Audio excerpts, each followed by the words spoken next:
Cuando me haya ido, ábrelo. No antes. Antes te matarán.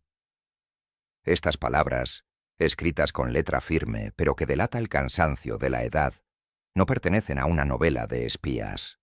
Estaban inscritas en un grueso sobre de papel, sellado con cera, que permaneció en la oscuridad absoluta de una caja fuerte en Madrid durante exactamente 50 años. 50 años de silencio absoluto, desde aquel noviembre de 1975, en que toda España contuvo la respiración, en vilo, ante la interminable agonía del hombre que había ostentado las riendas del país durante casi 4 décadas. Francisco Franco. Mientras el régimen se tambaleaba y el futuro de la nación parecía sumido en la más absoluta incertidumbre, una escena secreta se desarrollaba en los silenciosos pasillos del Palacio del Pardo. Presintiendo que su fin se acercaba, el caudillo convocó al único hombre en quien depositaba absoluta confianza, aquel que conocía tanto sus debilidades físicas como sus pensamientos más íntimos, su médico personal. Con su último aliento, le confió un sobre con instrucciones que se convertirían en una carga para 2 generaciones. Guárdalo, protégelo, que nadie, ni mi familia, ni mis sucesores, rompa este sello antes del tiempo señalado. Si hablas, el equilibrio de España se derrumbará prematuramente. El hombre de confianza se llevó este secreto a la tumba en 2010, sin ceder jamás a la curiosidad, ni siquiera a la presión de los historiadores o de los simples curiosos. Pero antes de morir, le transmitió esta carga a su hija con la misma escalofriante advertencia. No lo abras, espera la señal. Cuando llegue el momento, lo entenderás. Esta mujer, una académica acostumbrada al rigor de los hechos y reacia a las teorías conspirativas, esperó otros 15 años. Y entonces, a principios de 2026, finalmente lo comprendió. Los acontecimientos que se desarrollaban hoy, esa extraña sensación de que la historia se repetía, ese clima de tensión que creíamos del pasado, todo estaba ahí, registrado en blanco y negro. Lo que contenía aquel sobre no era simplemente un testamento político, ni una lista de cuentas ocultas. Era un análisis minucioso, casi visionario, de los ciclos de la historia ibérica. Franco, de quien se decía que estaba obsesionado con el control, había anticipado el fin de su propio sistema, pero sobre todo había visto lo que ocurriría 50 años después. En él, describe con aterradora precisión la nueva discordia, una sombra que volvería a acechar los hogares españoles, dividiendo una vez más a hermanos y vecinos con pretextos que se creían olvidados. Mencionó las fechas, describió los rostros de quienes intentarían desmantelar la unidad nacional y, sobre todo, reveló la existencia de una amenaza que nadie previó en 1975. Pero en medio de estas sombrías advertencias, el sobre contenía un inesperado rayo de esperanza. Franco había escrito el nombre de un hombre que no era político de carrera, ni heredero de grandes dinastías, ni oficial militar de alto rango. Un hombre del que nadie había oído hablar al comienzo de esta década, pero que, según los escritos del dictador, tenía la clave para extinguir el fuego antes de que volviera a asolar España. Si ves este vídeo hasta el final, entenderás por qué este documento se consideró demasiado peligroso para revelarlo durante la transición. Descubrirás los detalles de lo que Franco denominó el ciclo de 50 años. Y lo más importante, conocerás la identidad de esta misteriosa figura, cuyo destino parece estar inextricablemente ligado al año 2026. Prepárate, porque lo que estás a punto de escuchar cambiará radicalmente tu percepción de la historia oficial de España. La cuenta atrás ha terminado. El secreto se ha roto. El hombre que recibió este sobre no era ni profeta ni místico. Era un hombre de hechos, ciencia y rigor. El doctor Arturo Varga, uno de los pocos miembros del equipo médico con acceso ilimitado a los aposentos privados del Palacio del Pardo. Durante años fue la sombra del caudillo, quien medía cada latido de su corazón debilitado y quien, en el silencio de las noches de insomnio, recogía las confidencias de un hombre que sentía que el poder se le escapaba de las manos. Varga no era un fanático, era un servidor del Estado, un hombre que había aprendido que el silencio es la forma más absoluta de lealtad. Pero en noviembre de 1975, cuando la agonía de Franco entraba en su fase final, el doctor sintió que su misión trascendería el ámbito de la medicina. Aquella noche, Franco no le pidió un sedante ni un diagnóstico. Le entregó este objeto. No era una carta oficial, sino un grito hacia el futuro. Tómalo, escóndelo, no lo mires, no se lo muestres a nadie. El doctor Varga aceptó la carga, sin dudarlo, enterrándola en lo profundo de su maletín de cuero negro, mientras las campanas de la iglesia comenzaban a tocar el toque de difuntos de una era. Durante los siguientes 35 años, el doctor vivió con una discreción ejemplar. Fue testigo de la transformación radical de España. Observó la transición, el fin de la censura, la adhesión a Europa, la explosión de la modernidad. Con cada mudanza, con cada cambio de régimen, el sobre lo seguía, oculto tras libros de anatomía o historiales médicos amarillentos. A veces, en la intimidad de su estudio, posaba la mano sobre el papel sellado, sintiendo el peso de la historia en su palma.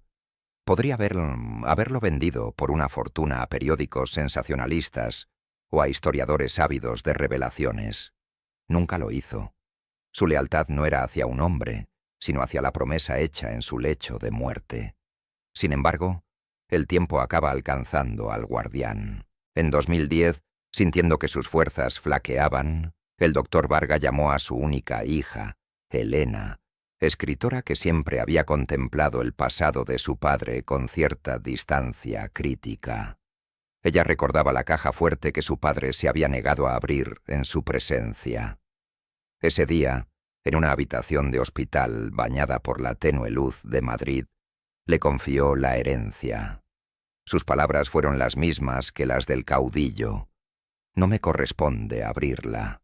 No era mi momento, pero el tuyo llegará. No debes romper el sello por curiosidad. Debes esperar la señal.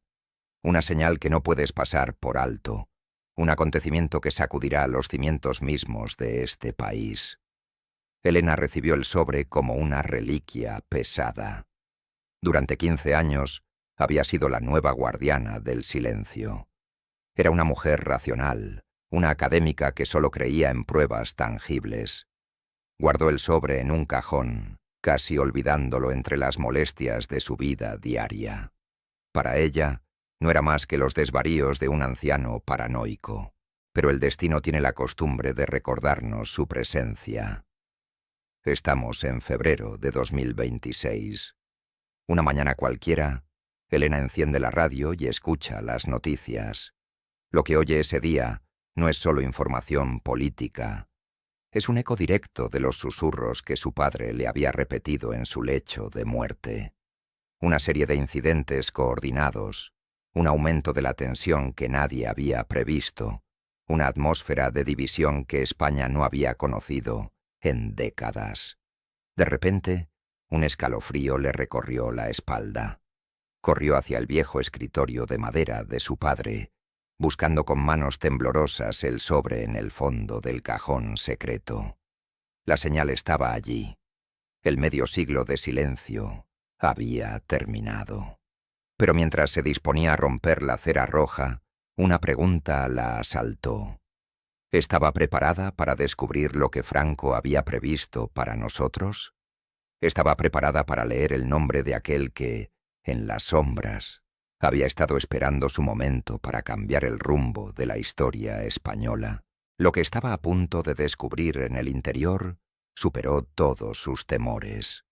Porque la profecía no hablaba solo de política, Hablaba de una verdad tan profundamente enterrada que su revelación corría el riesgo de cambiarlo todo. El crujido de la cera roja en el silencio de su oficina en Madrid resonó como un disparo. Elena, con las manos aún temblorosas, acababa de romper 50 años de secreto de Estado. Lo que sostenía entre los dedos no era una pila de documentos oficiales, sino 3 hojas de papel fino, amarillentas por el paso del tiempo, cubiertas de una letra apretada, casi caligráfica. En ese preciso instante, a principios de 2026, el aire pareció detenerse. El aroma a papel viejo y tinta seca emanaba del sobre, que contenía los últimos secretos de un hombre que se había llevado sus certezas a la tumba. Lo que empezó a leer era algo inimaginable para cualquier historiador. No se trataba del testamento de un dictador que buscaba justificar sus actos, ni de un manual de supervivencia para sus seguidores. Era un análisis minucioso, casi profético, del alma española. Franco describía lo que él llamaba el ciclo de la gran amnesia. Explicaba que, cada medio siglo, España se ve invadida por un frenesí de olvido, un deseo violento de borrar su pasado para reinventarse, a riesgo de desenterrar los viejos demonios que creía haber enterrado para siempre. El texto hacía referencia a un período específico, mediados de la tercera década del siglo XXI. En él, Franco describía con escalofriante claridad lo que él llamaba la guerra de las mentes. No hablaba de trincheras ni de bombardeos, sino de una nación que se desgarraba desde dentro, fragmentada por ideologías y tecnologías invisibles, que en palabras de 1975 denominó olas de mentiras que atraviesan las paredes de las casas. Predijo que las plazas públicas, desde la Puerta del Sol hasta la Plaza de Cataluña, volverían a convertirse en escenarios de discordia, no por enemigos externos, sino por una pérdida total de los valores compartidos. Creerán que son libres, pero serán prisioneros de su propia ira, había escrito. El documento mencionaba el aumento de las tensiones regionales, la aparición de fronteras internas invisibles entre países vecinos y, sobre todo, una profunda sensación de vacío en las más altas esferas del gobierno. Pero lo que heló la sangre de Elena fue la precisión geográfica de sus visiones. El texto mencionaba fechas que coincidían exactamente con las crisis que España atraviesa ahora mismo. En 2026, ¿cómo podía un hombre en su lecho de muerte, en 1975, describir con tanto detalle la erosión de la unidad nacional 50 años después?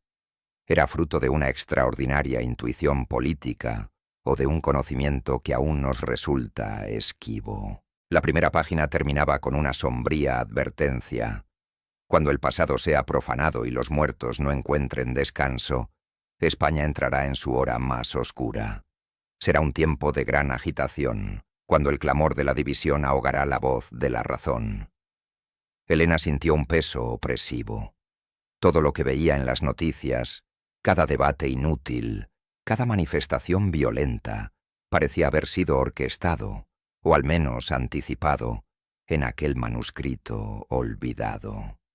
Sin embargo, cuando estaba a punto de guardar los documentos, notó que la tercera hoja era diferente. Había permanecido doblada por la mitad en el fondo del sobre, como si contuviera información aún más delicada, un secreto dentro de otro secreto. Esta página ya no trataba sobre la caída ni el caos, sino sobre la reconstrucción. Fue allí donde Franco había anotado lo que su médico llamó la clave de la salvación. En medio de este panorama desolador, apareció un rayo de esperanza. El texto hablaba de un acontecimiento singular, un encuentro fortuito que lo cambiaría todo. Y sobre todo, mencionaba un nombre, no un nombre del pasado, sino el de aquel que justo cuando todo parecía perdido, emergería del anonimato para imponer un nuevo silencio. Un silencio de paz. Es aquí, en esta última página, de textura más áspera, donde el tono del manuscrito cambia radicalmente. El dictador ya no analiza fríamente los ciclos de la historia, sino que se enfrenta a una visión que parece abrumarlo. Elena sintió que se le cortaba la respiración al leer las primeras líneas de esta página. Franco describía lo que él llamaba el hombre del medio, aquel que emergería justo cuando España estuviera al borde del colapso, a mediados de la década de 2020. No vendrá de los palacios que construí, ni de los linajes que protegí, escribió. Para un hombre tan obsesionado con la jerarquía y la casta militar, esta confesión resultaba asombrosa. Describía a un individuo de la profunda Castilla, un hombre sin título, sin fortuna y, sobre todo, sin pasado político. Un hombre que nadie vería venir, pues no buscaría ni la fama ni el voto popular. Franco empleó una extraña metáfora para describirlo. Será como el roble solitario de la meseta. Crece en silencio, pero sus raíces sostienen la tierra cuando arrecia la tormenta. En esta sección del texto, el caudillo se detuvo en detalles inquietantes. Describió la voz de este hombre, una voz que no necesitaba gritar para hacerse oír, una voz capaz de apaciguar la ira más feroz con su pura precisión. Habló de una señal de reconocimiento. Este hombre aparecería por primera vez en un momento de crisis local, un incidente menor en el que intervendría entre dos facciones dispuestas a matarse. No se impondría por la fuerza, sino por una autoridad natural que el propio Franco parecía envidiar desde su lecho de muerte. Pero lo más increíble aún estaba por llegar. En el margen del documento, casi garabateado como una idea de último momento, había un nombre, o mejor dicho, una descripción tan precisa que no dejaba lugar a dudas para cualquiera que supiera interpretar las noticias en 2026. Este nombre no evocaba a ningún gran personaje español, ni a ninguna figura mediática conocida. Era el nombre de un hombre en la sombra, un hombre cuyo ascenso comenzaría con un simple acto de fraternidad, filmado por casualidad y transmitido en esas infames olas de mentiras que Franco tanto temía. Franco predijo que este hombre sería inicialmente objeto de burla por parte de las élites de Madrid y Barcelona. Lo llamarían el loco, el utópico o el ingenuo. Pero el manuscrito afirmaba que precisamente esas burlas forjarían su leyenda.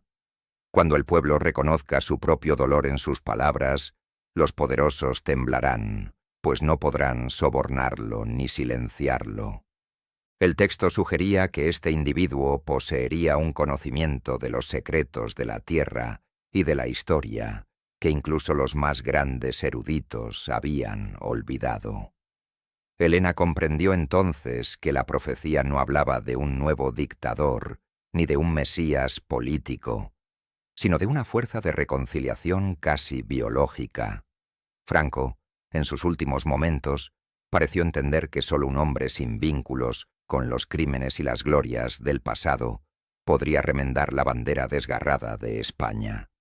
Describió una escena concreta en la que este hombre se plantaría solo ante una multitud inmensa y con una simple frase de pocas palabras haría que las piedras cayeran de las manos de quienes estaban a punto de arrojarlas. El párrafo final del manuscrito no guardaba semejanza alguna con las órdenes frías e impersonales a las que la historia nos había acostumbrado. La escritura era más fragmentada, como si cada palabra hubiera sido arrancada del agotamiento de los últimos instantes. Elena, sin aliento, leyó estas últimas líneas que darían sentido a esta espera de 50 años. España no perecerá bajo los golpes de sus enemigos externos, comenzaba el texto. Se agotará por sus propias dudas.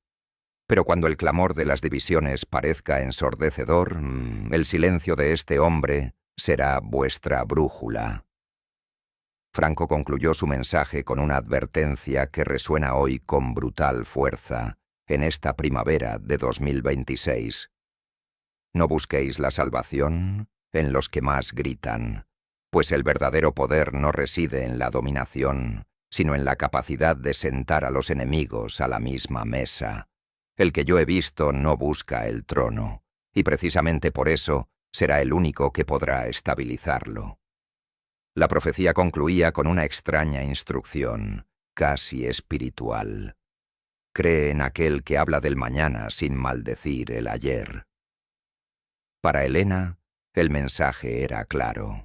Este documento no era una reliquia del pasado, destinada a reavivar las brasas de la guerra civil, sino una advertencia sobre la fragilidad de la paz. Franco, en su lecho de muerte, parecía haber comprendido que su propio sistema no sobreviviría, pero temía sobre todo que el vacío que dejaba solo se llenara de odio. Mientras el país atraviesa una turbulencia sin precedentes, la retórica se radicaliza cada vez más y la unidad parece desmoronarse ante nuestros ojos. La existencia de este documento lo cambia todo. Nos obliga a preguntarnos, ¿estamos preparados para reconocer a esta figura intermedia mencionada en el texto? ¿Somos capaces de dejar de lado nuestros ataques verbales para escuchar una voz que no busca dividirnos? La historia oficial nos dice que el futuro es impredecible, que somos los únicos dueños de nuestro destino. Pero ¿qué debemos hacer cuando un hombre, hace 50 años, describe con tanta precisión las crisis que vivimos hoy? ¿Es una coincidencia matemática, una genialidad política o una señal de que algunos secretos de la historia escapan por completo a nuestra comprensión? Se acabó el secretismo, el sello se ha roto, el sobre está vacío y las palabras están ahí, expuestas ante nuestra realidad. Si esta profecía es cierta, el ascenso de este misterioso protagonista no ha hecho más que empezar. Quizás ya se dirija a un pequeño grupo de gente en algún lugar de Castilla o Aragón, pronunciando esas palabras de reconciliación profetizadas en el manuscrito. ¿Y tú qué opinas? ¿Crees que el destino de una nación puede predeterminarse en la intimidad de un palacio? ¿Estarías dispuesto a seguir a esta figura misteriosa si apareciera mañana para apagar el fuego? ¿O piensas que este documento es solo otra manipulación del pasado? Comparte tus reflexiones en los comentarios. Tu opinión es fundamental para comprender cómo recibimos esta verdad hoy. Leo todas las respuestas, porque juntos desciframos los rincones oscuros de nuestra memoria colectiva. No olvides suscribirte y compartir este vídeo. La historia de España ya no se limita a los libros. Se vive ahora mismo, ante nuestros propios ojos, en 2026. Gracias por quedarte hasta el final. El misterio no ha hecho más que empezar.